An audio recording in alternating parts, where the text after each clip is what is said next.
Well, hi, Annie. Welcome to episode 2 of the United State of Us podcast and video blog. I'm so happy to have you.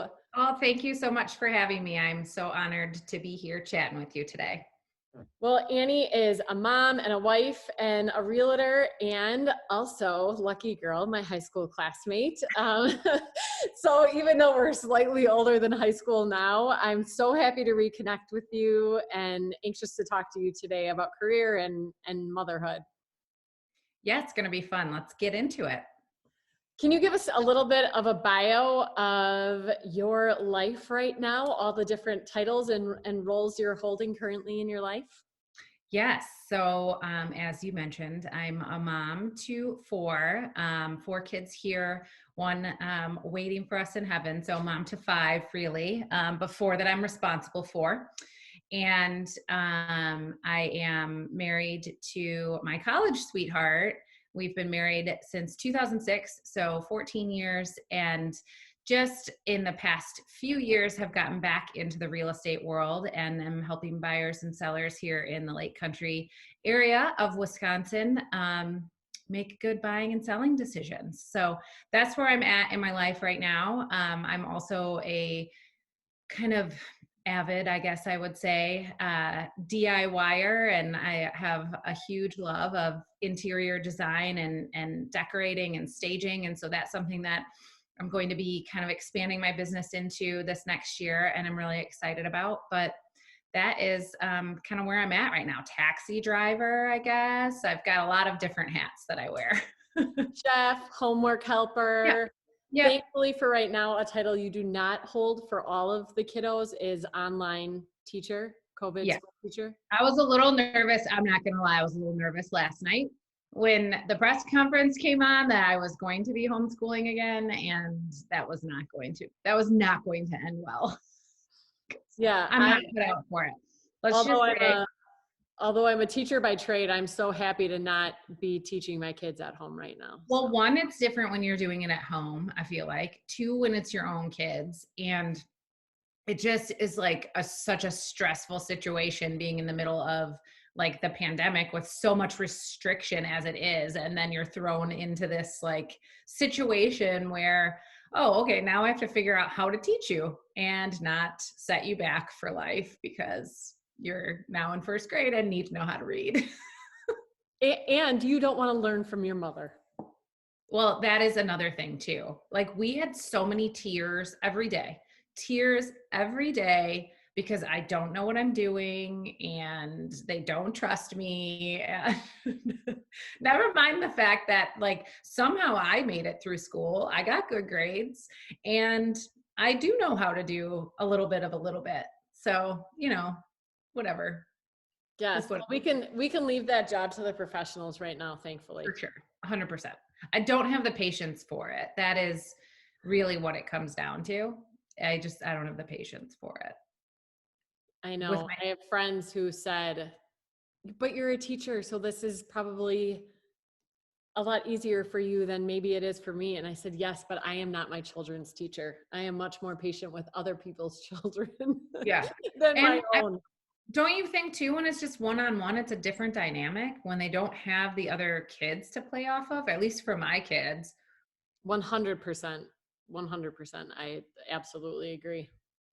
Yeah. So, yeah. Well, one of the reasons why I started this podcast is because when I stepped out of my first career as a teacher and a principal and stepped into the role of a stay-at-home mom, I found myself sort of flailing and wandering because I wasn't sure who I was anymore without the titles of my career. I had to go back and really think about just who I was as a person in order to form what the next phase of my life was going to look like, professionally speaking. So taking the roles aside of a realtor and taxi driver and coach and mom and all of those things, who were you before you became all of those titles? I think honestly, I'm still trying to remember that too. And I felt, I always knew I wanted to be a mom from the time I was like a little kid. I played with dolls probably way too long and did all of the pretend I knew I wanted to be a mom. And I always thought I wanted to just be a mom. I just wanted to stay home and wanted that to be my role. And for all of the years that I had to be working while I was a mom and had to send my kids to daycare, I was feeling super anxious and resentful about it. And then when our youngest, Cole, was born, and it didn't really make sense for me to work anymore because I would have actually been paying to put them in daycare and school. Um, Not even just making a little bit of salary, we would have been actually negative. And we made the decision that it was the right time for me to start staying home with them. Those few years that I was home, it was great and it was what I wanted, but there was always something missing. And it was that total identity crisis of, I do love this and I do love being a mom and I do love home and I love like the idea of creating a home. And I think that's how I fell back into real estate, was that I kind of felt like I had something to offer people in that regard. So who I am aside from like creating home and being mom and all of that for my own family, I feel like really just kind of melds into my career kind of seamlessly, because that's then what I want to create for my clients. Um, but who I was before that feels like a total different lifetime. Like I can't even separate the two anymore to remember who I was before I became a mom and took on all of these other roles.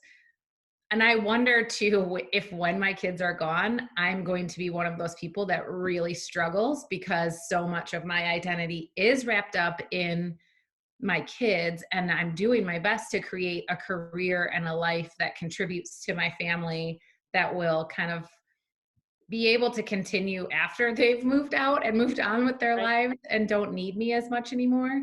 Um, but I think it's going to be a total transition point for me at that time too. So, I mean, I'm in the thick of it for a lot more years, and my youngest is only 5. So it's not like it's going to happen anytime soon. And I'm going to change so much if history repeats itself over the next, 13 years while I'm still getting these people on their way.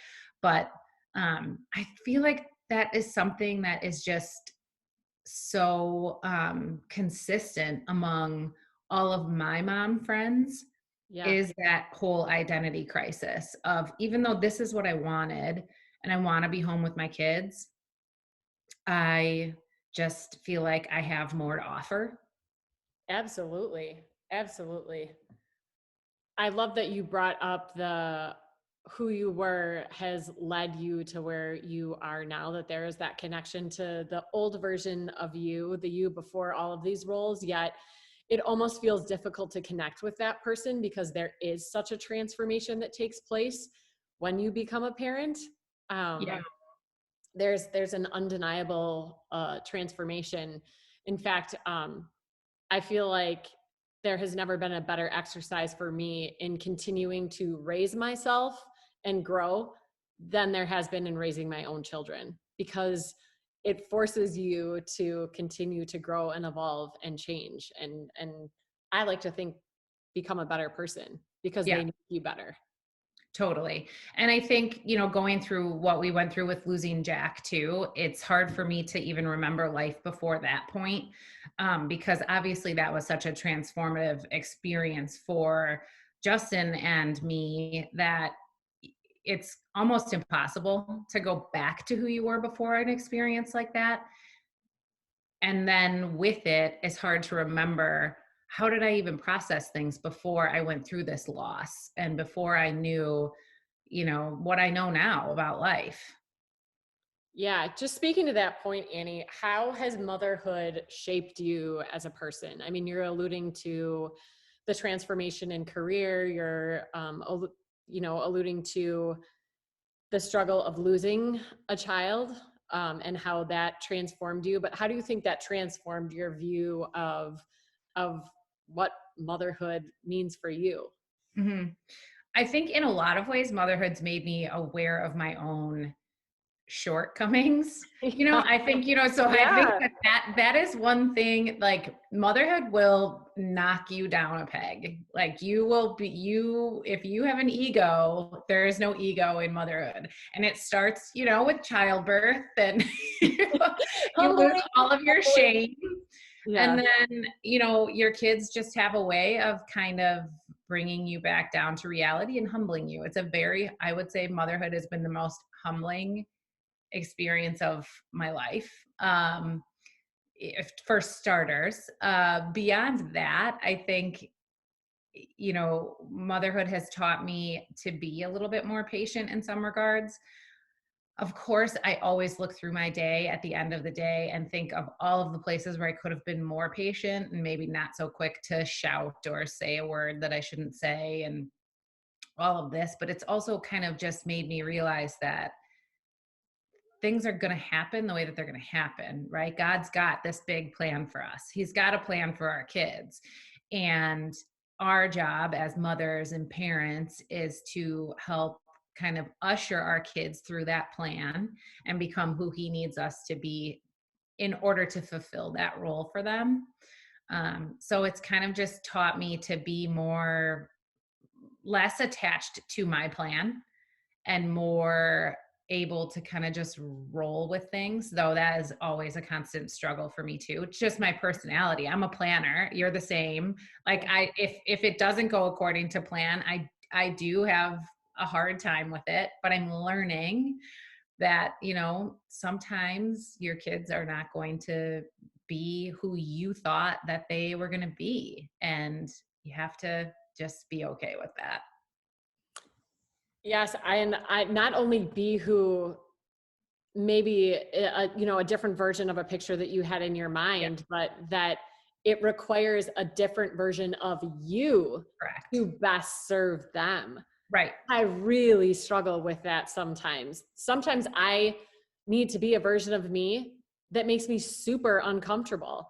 Yeah. Not in a bad way, but just outside of my box. I have to use my imagination a lot more. Yeah. I love concrete play. Well, I have a child who doesn't love concrete play and thought. He Yeah. wants to be in an imaginative world outside of this universe doing so it forces me, and Yeah. that's obviously a really simple example, but it forces me to be another version of me that sometimes isn't that super fun, or Totally. when I when I accidentally say there's going to be a consequence that I wish I didn't say because Ah, I'm yes. going to follow through on it because I come from a house that says like my word is my bond. What I say is going to Yep. happen. I'm going to follow through on. And as a parent, I want my child to know that he can trust me and I'm going to be the person that follows through on what I say. So sometimes I give a threaten with the consequence I wish I didn't because then when I have to follow through on it, I think, oh, I don't I'm like the this version actual of worst me. at that.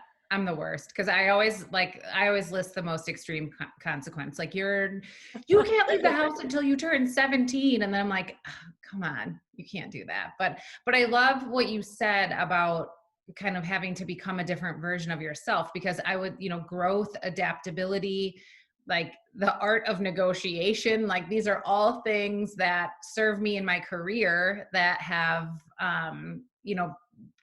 really been taught to me through motherhood. And without the gift of my kids, I probably wouldn't be experiencing those at such a level. Yeah.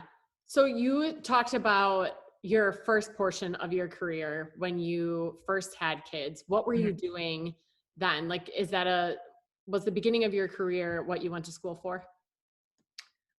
So I went to school with the intent that I was going to go on to law school. And then by the end of it, decided I did not want to go to school anymore. So I actually have a double major in, I think they call it legal studies now, and sociology. It was like behavioral science and law or something when I was there, but essentially the same thing, a lot of sociology. So technically, no. And yet, a lot of the principles of what is taught through sociology and the dealing with people and the studying of people, I mean, that is what I do. Um, when I first had kids, I worked for a marketing agency, experiential marketing, and I was there for about 10 years.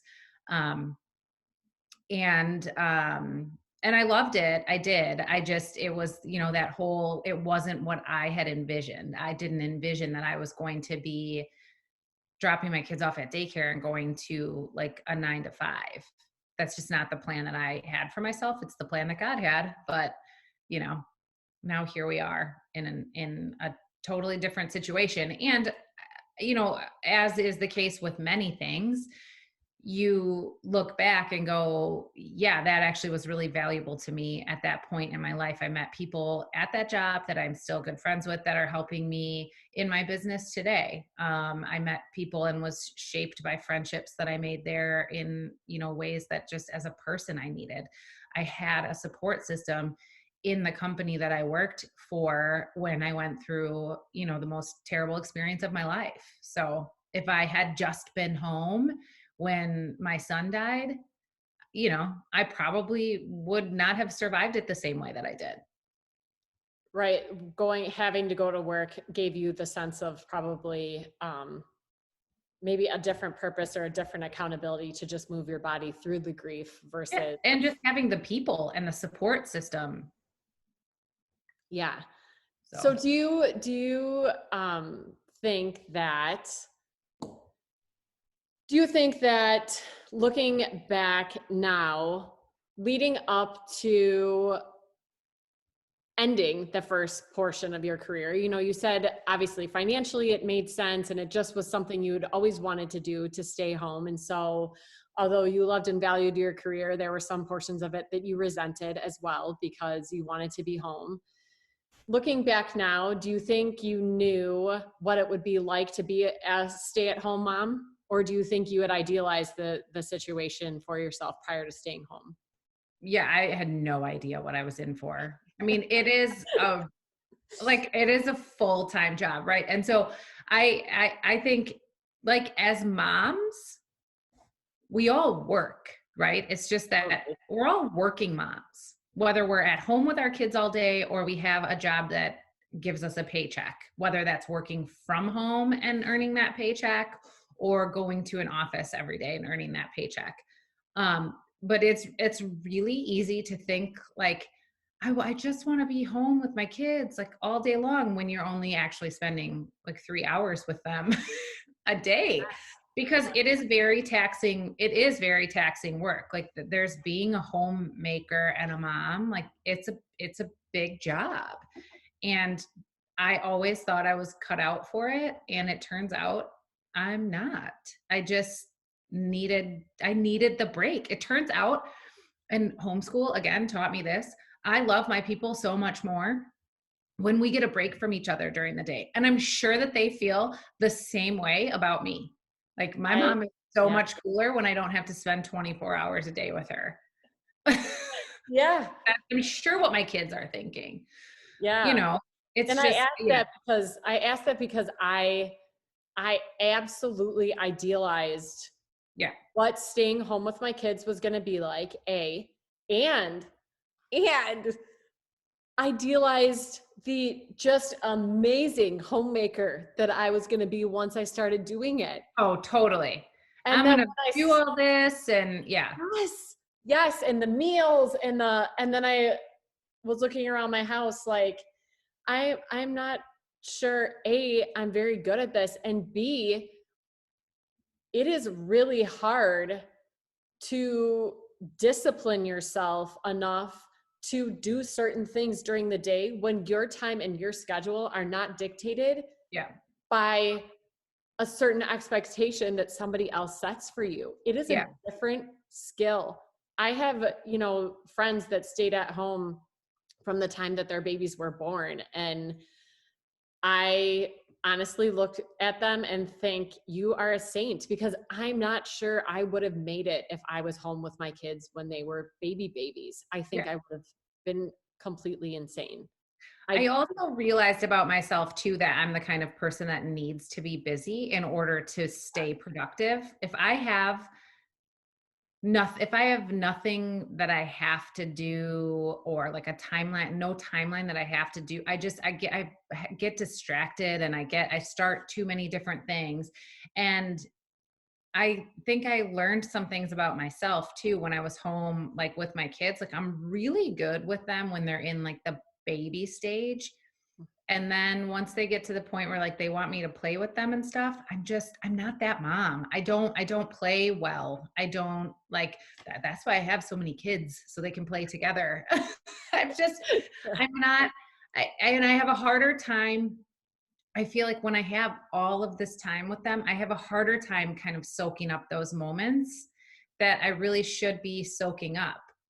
It's like you start to take them for granted, I guess, so to speak. And so I thought, yeah, I'm going to be this mom that takes her kids to the park all the time. And, we'll have picnics outside and, all of this stuff. And did we do some of that? Sure.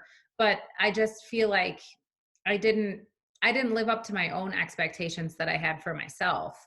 And then, the type of person I am, you start to feel like I did it wrong. I'm not good at this. And it's not necessarily that you're not good at that. It's that maybe you're meant for a little bit more than that. Maybe there's other things that you're supposed to be doing as well. Yeah. And I absolutely identify too with I was ready to throw the baby out with the bathwater. Like, maybe you weren't cut out for this motherhood thing at all because you're not just abundantly grateful for every single second in your home with your children. And honestly, the first year I was home, I almost feel like there are parts of it that I don't even remember because I was so stuck in my own head trying to just find my way and figure out if I, as a human being, as an individual, was even relevant anymore because I didn't have somebody else.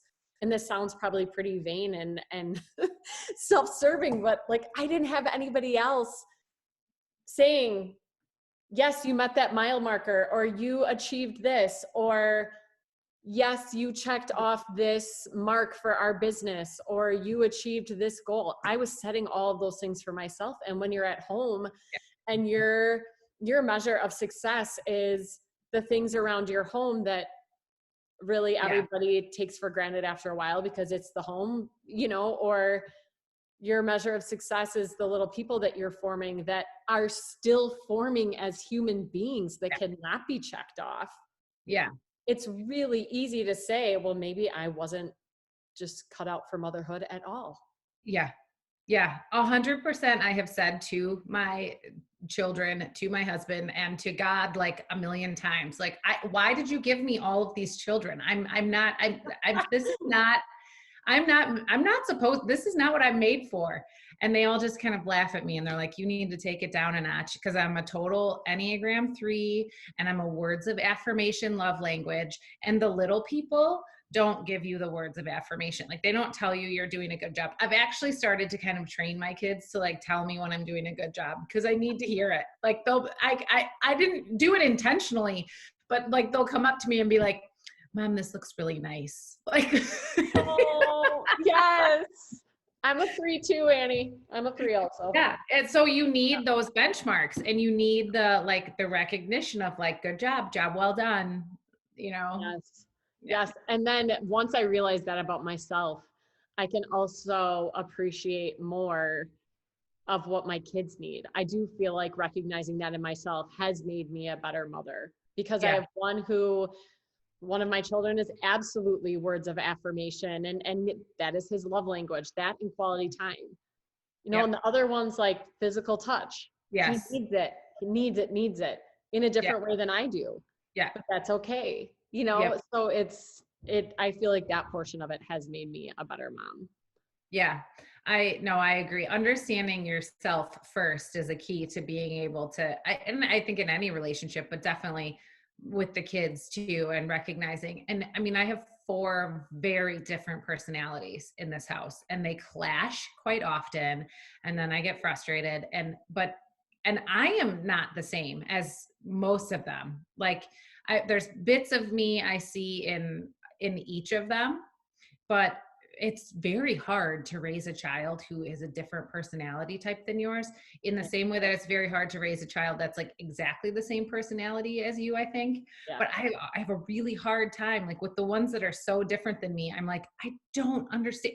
why are you acting this way? Like, why is this not important to you? Or why is this important to you? Yes. What are you crying about now? Like, what, just, You're like, toughen up and let's move on, yeah, right? I'm like, Yeah. why are we crying about this? I don't understand. But but I also know that when I was her age, because this is my Charlotte is my emotional one.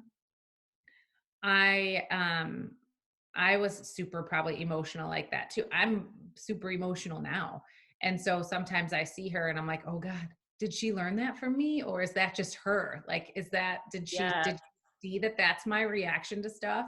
And then I've got one that has like no reaction ever where I'm like finding myself trying to get a reaction out of her and I'm like, "Wow, you need to dial it back a notch here. Like this, she's just different than you. You're just not going to react and it's going to serve her well someday."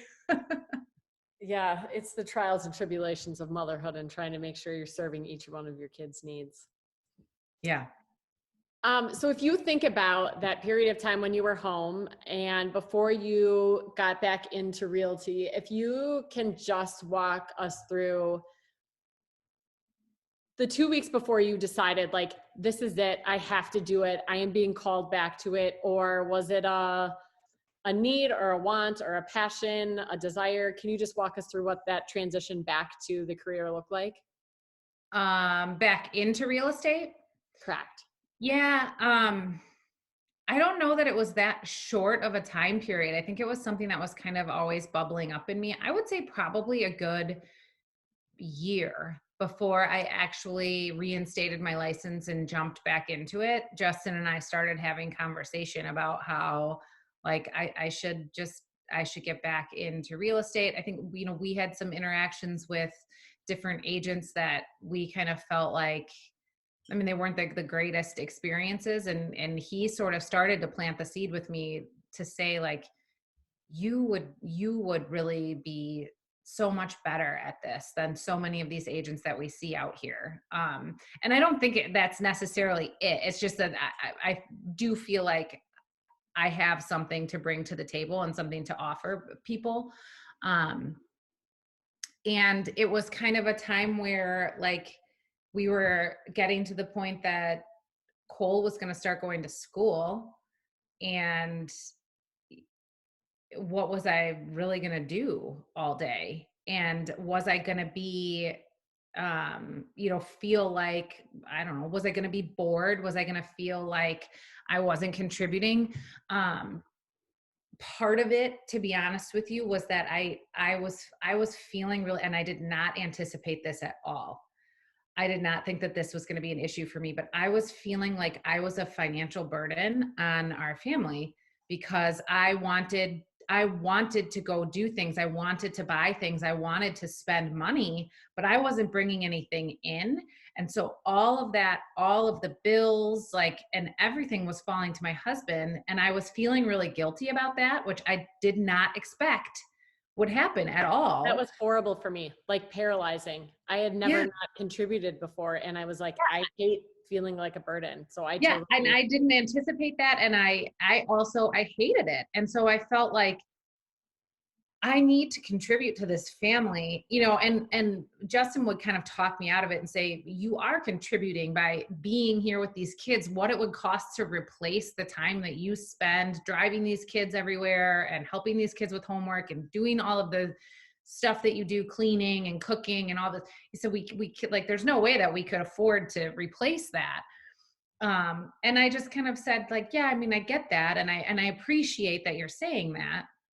And yet I also know like I might be able to help further our family along financially and get us to a place where like we're not stressed about paying the bills every month, and we're not worried about if we want to go on vacation, we can go on vacation. We don't have to, you know, stress about that. Where's that money going to come from? Or do we have to put it on a credit card? And just, it just got to the point where I was like, it just felt like there was opportunity there for me to help in a way that I hadn't been.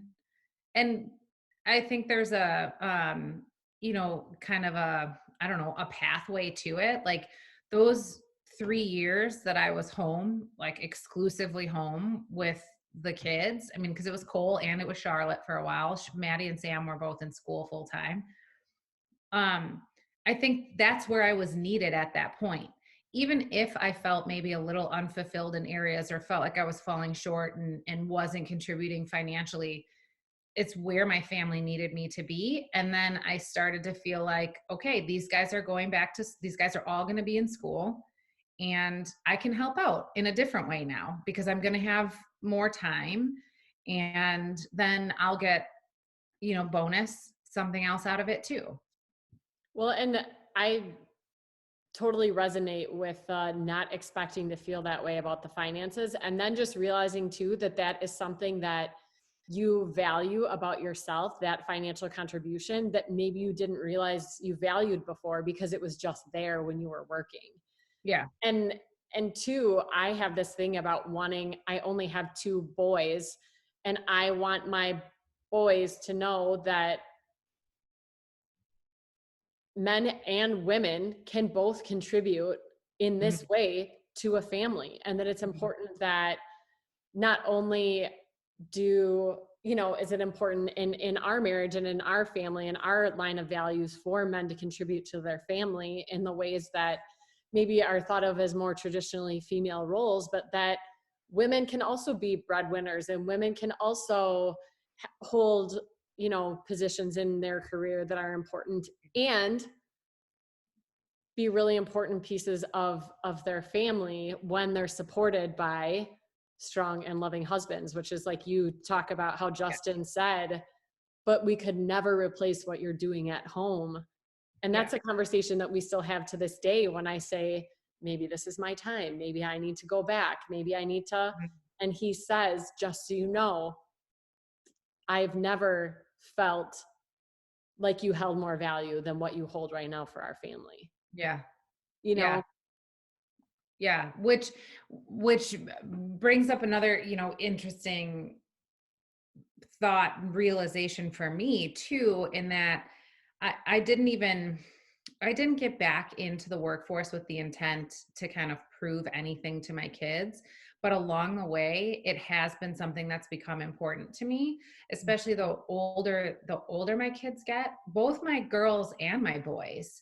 They know now, and maybe this, comes from my Enneagram type too, that I feel like they see value in what I'm doing and the fact that I'm contributing to the family financially, in that I'm building a business, and my girls see that, like, hey, you want to work and do something, you do it. You want to, whatever career path that may take you down. And by me going back to work, even though I'm very much in a career where like I'm at home a lot, I'm running around a lot, my hours are not set. I'm all over the board with my hours. I can be kind of flexible. That's one of the draws of this career for me. But I do have more responsibility that is apart from my responsibility to this family. And Justin, like, God bless him, really steps up on the days that I can't do it all. I mean, he empties the dishwasher every morning. He's got like this whole routine of like, we've got this whole routine of laundry now where he'll throw stuff in and, help me at least kind of get the process started. He helps run the kids to practices and things like that. And so it's very much more a partnership. And I think that that's something too that I started to feel when I was home, is I started to feel really siloed. Like, this is all me. I have to do all of this. And while I think, kind of like, let's be honest, in most situations, mom still is going to do most of it. And I do still carry the brunt of all of like the emotional piece of things, of like the planning everything and the having to be the one that thinks of things and makes sure that piece is just always going to be there, I think. Right. But we have much more of a partnership now in the operation of the household because I can't do it all. Was it hard for you to ask for help, or did he just notice you needed help and offered himself? Yeah, it was hard for me to ask. He did kind of just step up and notice some things. I think the trouble for him is that I'm so particular about the way certain things are done. Yeah. And so he would try to help and I would not be so gracious in my response. And so there were, a few arguments as we sort of figured it all out. But um yeah, it's hard for me to ask someone to help because I do want to be the one that's like superwoman that can do it all. And yet I know that at the end of the day, that doesn't really serve anyone, because all it's doing is making me a miserable person to be around, because then I start just spiraling and yelling and just, it's not worth it. Um, and I've kind of learned that I need to figure out what I'm willing to sort of let go of and what is really important to me that I just need to hang on to and ride herd over. Yeah, the expectation that I feel like we put on ourselves is probably more siloing than the expectation anybody else Yep. puts on us. But I Yeah. think we both also came from really strong mothers who appeared to be able to do it all and handle it all. And Yeah. so, Which is funny, right? Because you don't remember necessarily your mom and what she did when you were super little. My mom worked until I was in middle school and I was the youngest. So when I started middle school and we were all in a million different activities, that's when she stopped working. And that's what I remember, is when my mom was always home. And so that's why I kind of felt like I need to be home. And I mean, I am home now. But I, it's kind of the best of both worlds, I guess, at this point for me, because I I can do do both. think, I do think too, I'm sort of proud of without getting too boastful here, but I'm sort of proud of our generation of women who are willing to continually reinvent themselves, whether it be in a new career or as the matriarch of the household, to Yeah. reinvent themselves, to say, this is what I went to school for, this is what I did. I felt this calling to come home and serve my family in a different way. And I also now feel a calling to follow a passion that I have in my career. Hmm. But I'm going to do it while serving my family, and this is how we're going to make it work. So I feel like our kids, hopefully, I'm hopeful, will have even more of an opportunity to have it all in a different, more balanced way. Yep. Yeah. If you think about your place in real estate now, how do you represent the values and belief system that you have, that you are instilling in your kids? How is that evident in your business world? Well, I think that's a really interesting question, and tough to kind of think about on the fly. And yet, I guess if I had to sort of put my finger on something, it's that the basis of my business, and part of the reason that I chose the brokerage I chose, is because this is kind of their value mission statement proposition, is that for me and our family, it's faith, family, and then business. And that is how I operate on my day to day, is like my faith in God comes first. That's what guides me in my family life. And then business comes after that, because at the end of the day, if the real estate market falls through and I have to step out of this industry, those first two things are what I have: my faith and my family. And to your point, I can then reinvent myself and get into a different business. I can go back to the corporate world if there's a job there. I mean, get a job, a part-time job, somewhere, whatever I have to do to support my faith and my family. So, I mean, I would say that's probably the biggest thing. And then it's that when I think about, my kind of, how do I describe myself to new clients, and like what do I want to put out there about myself, and why, when I think about why I got into real estate, my faith and my family, those create home for me. And home to me is a sacred thing. And it's something that I believe everybody should have. And whether that's, home ownership and I'm helping them with that, or helping people turn their space into a place that they can be proud of and they can feel comfortable in. I just feel like that is what is so important to me in my business, is making sure that my clients feel at home in the space that we are finding for them. And so I guess that's sort of where I would go with that question, is that those are the things: faith, family, home. Those are the things that are my top priorities in life. And that's what I carry into my business, because, I find that that's what's important to my clients too. Maybe that's just who's drawn to me. People who have those same values, and that's fine. That's great. Because I tell people all the time, like, I might not be for you, and that's fine. But this is who I am. And, if we can work together, great. If not, there's a lot of real estate agents out there, and I'm sure someone else would be a great fit for you. I love that. Where do you find your confidence from? Do you ever have moments where you think, like, for example, me jumping back into this space in just a different vein of what I was trained for, a teacher and a supporter and a kind of a leader in the educational space. I just see this blogging and podcasting sort of a different vein in that. But there is some of me jumping back into this that thinks there are going to be people that are like, who do you think you are, becoming an expert in this topic or talking about this? Or where do you build your confidence from to jump into a new arena, or when you did start your business, or to just firmly say, this is who I am? Yeah, I think it's really easy to play that game where you compare yourself to others, or stop and worry about what other people are going to think about what you're doing. It's so easy to fall into that. And I do all the time. I feel like it's kind of a constant thing for me, that I'm sort of like talking myself into the fact that I do know what I'm talking about, and I do have value, and it doesn't matter if there are 1,000 other people out there doing the same thing as me.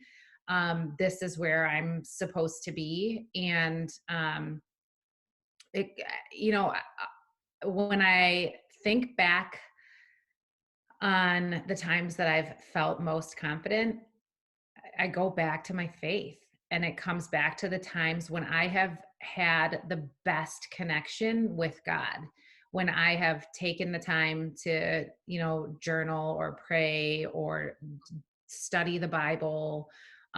Like, those are the times where I feel most confident. But also, I mean, as I mentioned earlier, I'm a total words of affirmation person. And so I feed off of other people, the good and the bad.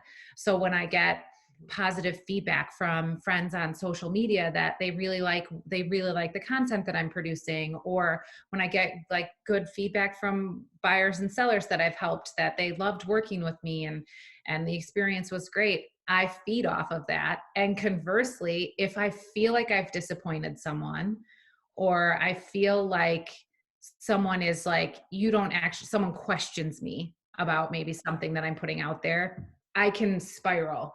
And so I need to actively really remind myself that at the end of the day, God knows who I am. That's what I need to keep going back to. That's a fantastic answer. And to go on your words of affirmation, the audience does not know, but you found my sister and her husband and my nephews their home, and they absolutely are so happy and feel like you found them or helped them find a place that was made just for their family. And so that makes me very happy to hear. And she actually just texted me yesterday and she sent me pictures of the project that your dad is doing for them in the back hall, and it looks awesome.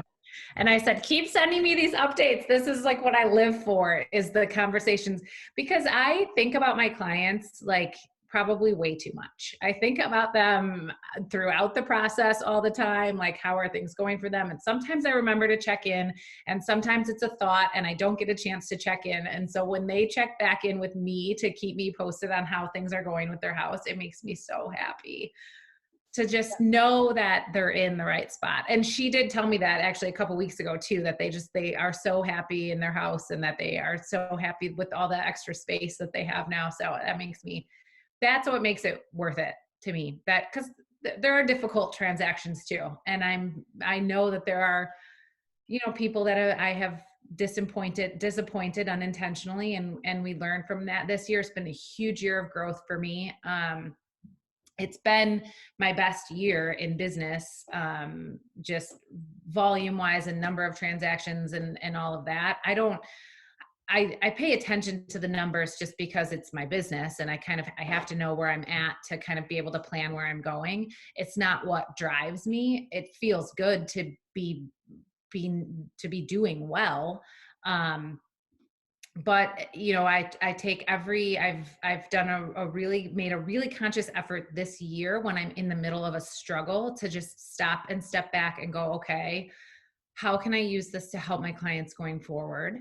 What am I learning from this? And thanking God for the learning opportunity. Even when we sold our own home and bought a new home, it was a challenging transaction at the end. There were some like real big hurdles that we had to jump, and I learned a lot. And the whole time I was kind of talking with Justin and saying, okay, so how can I use this? Like, how can I use this experience to help my clients going forward? And so I kind of put pen to paper, and I've, got some plans now for how I can take that experience and help people going forward.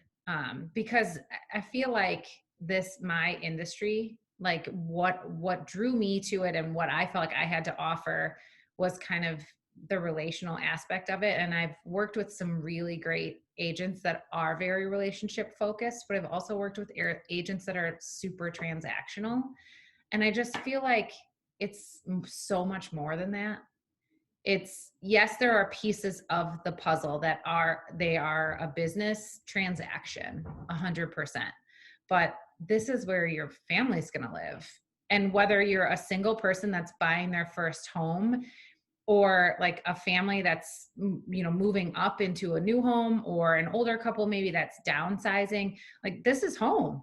This is where you're spending all of your time. And so to treat it 100% like a transaction, I just feel like is a disservice to everyone involved. And while we have to keep the emotion in check, and it's our job to kind of be fact-based and keep our clients in order, I just feel like to be able to share in that experience of home with them I'm just really grateful for it.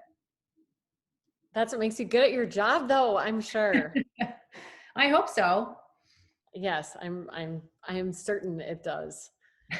You're talking about managing your emotions with being a mom, and talking about balancing all the responsibilities you have to the people that you serve in your business as well.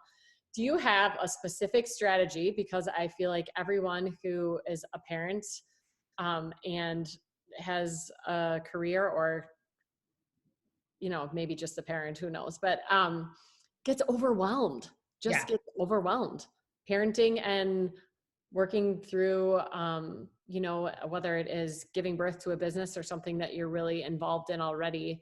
It's overwhelming. Do you have a strategy that you use to help yourself stay organized and manage your energy? Or do you have a plan that you set for your day? How do you manage your time? I just cry a lot when I get overwhelmed. No. Perfect. No, so I do try to time block. So I'm a paper planner girl. I mean, I put everything into my phone for sure, because it's the only way that I can keep track of everyone's activities. But I am a paper planner girl. I like to write it out, and I try to like visually see where do I have blocks of time in my day where I can get stuff done. When I don't do that, that's when I get overwhelmed, and that's when I get distracted, because I start too many different things, not realizing that, okay, I only have like a 15-minute block of time here actually today to do this. So can I get it done, or does it have to get slotted into another day? I also am the type of person that, like, if it's written down in my planner, then I feel like license and obligation to do it. So whether that is like, lead generating for my business, or working out, or like meal planning, which I don't do very well.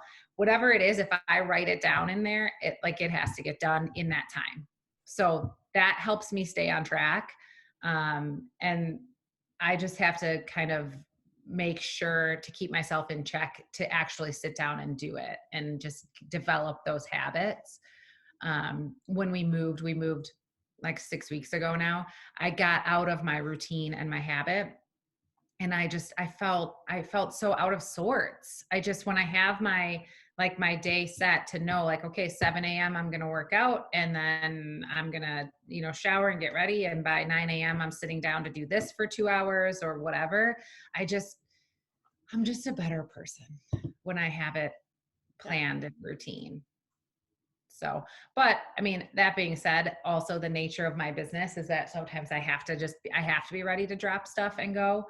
But I'm also learning, the longer I'm in this business, to kind of to just sort of set more set hours for myself, because you start to feel like, I think as an agent, like, if I'm not available at the ready, like, people are going to drop me and go to someone else. But it's actually really important to be able to set those times of, like, please don't text me at midnight. Like, if you know what I mean? I mean, because I woke up yesterday to a text from a client that came through at like 12:40 or 11:45. And I was like, this is not something that you needed to text me about at 11:45. Right. Cause I sleep with the phone next to my head. Like, so, just setting those kind of times for people of, hey, typically I do showings on Thursdays or whatever, when I can do it that way. I think it actually helps. It helps my clients have a smoother process too, to know that, okay, this is when we can expect to work with Annie. And this is when, she's busy doing XYZ. So people will respect your time if you respect it. That's right. That's right. It's healthy boundaries. And the Yeah. more you practice setting healthy, healthy boundaries for yourself or regarding your routine, the easier it is to set healthy boundaries for other people. Because sometimes I think too, people don't even know when they need the boundary. Yeah. Sorry. Maddie's standing here. Oh no, it's all good. I can cut it out. You can talk. What do you need, Matt? She's been standing there for like 15 minutes. Oh. Yeah. Okay, tell her we're down to our last 5 questions. Okay, so these are the last 5. Okay, so I have just a few quick kind of rapid fire off the top of your head questions to wrap up our time together today. One is, what makes you feel alive? Oh my gosh, what makes me feel alive? Well, running. Running makes me feel alive. Maddie's like, she's scoffing in the background right now. She hates running. No, running. This is going to sound cliche. I really thrive off of just doing projects on my house, home design, decorating, DIY stuff like that. Just really gives me energy. Your basement project, I'm dying over it. It wasn't that hard. That was not that hard. Situation. Yeah, I just finished the mantle. I'll have to show you a picture of the mantle is up now. And now I'm debating whether I do the bookshelves on either side like I planned, or just leave it for a little while. So I think I have to leave it for a little while because IKEA is out of stock of everything. But well, you're very talented. I can see why it makes you feel alive. What is a non-negotiable that you have for yourself? Like, absolutely, this is a non-negotiable for me. I have to do it. Like daily or just in general? Whatever pops in your mind. Oh, working out. That's mine too. I can't skip it, or I'm a crazy person. Movement. Even if it's just like walking a few miles, like I have to move every day. It's medicine. That's my medicine. Yeah. Movement. Yeah. If you think about where you want to be 1 year from now, where is that place? I hope in a year, I really want to still be continuing to grow my business. I mean, if I can repeat what I've done this year business wise next year, I will be happier than a pig in mud. Um, but I would also, I would like to be in a place kind of financially where we don't feel like we have to even think about it if we want to donate money or give money to something like that is my ultimate goal in business, is to get myself to a point financially where I can give without concern. I do kind of have a crux with that, because I feel like I have I'm losing the word right now, but I feel like giving should be a little bit painful so that you feel the sacrifice of it. But I really want to be able to just be that person where if I hear of someone in need, like if someone needs, $500, I can just go write them a check and help them out with no expectation of anything in return. Like that's my goal in life.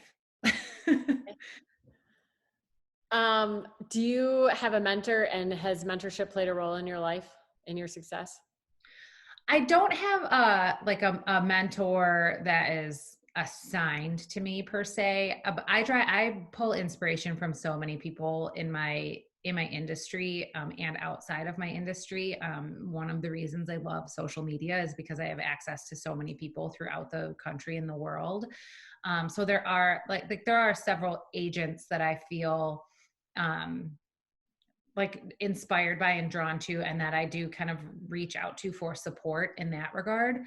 And just like personally in my life, I lean on my mom and my sister a lot, which I know you can understand. I can.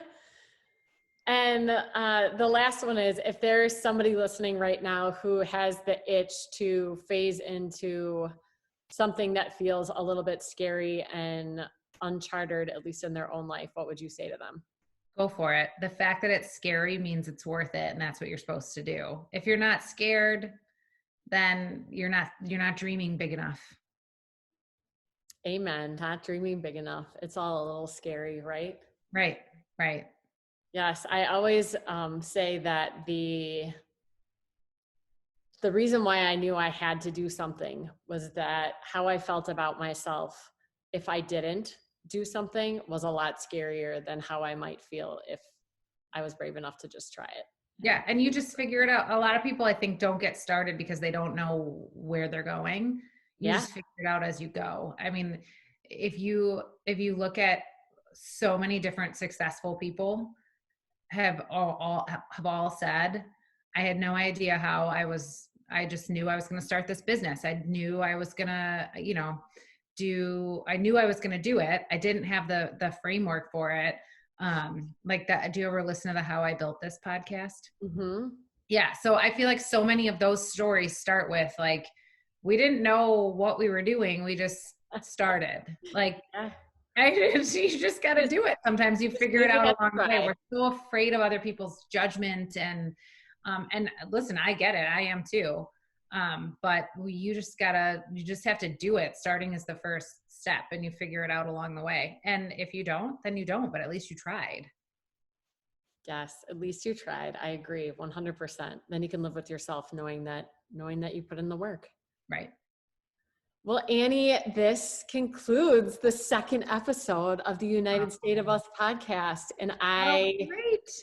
I was so excited to have you on today, but you have exceeded any expectation that I had for our conversation. And I'm very grateful for you, and have always admired you as somebody strong and dedicated and smart and faithful. And I'm so glad that you were willing to speak to us about all of those things today. Listen to you speaking my love language with those words of affirmation. Right. All true. Thank you for having me.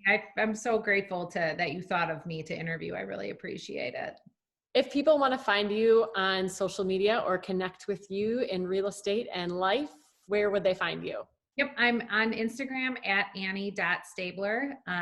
So that is STAEBLER ANNIE Staebler. On Instagram, I'm also on Facebook. You can look me up there on my business page as well.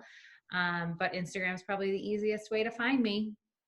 All right, Annie, well, we will put those connections in the show notes so that people can connect with you. And until we chat again, thank you. Thank you so much. You will be in my thoughts and prayers, and I am grateful to connect with you. So thank you. Well, thank you, Erin. Same to you. Okay, go be with those kiddos and conquer the market, Annie. Gotta go see what app Maddie wanted to download. I think that's what she's waiting for, an app approval. She wants to hang out with her friends virtually. Duty calls. Yeah. All right. See you later. Bye. Thank you. Bye.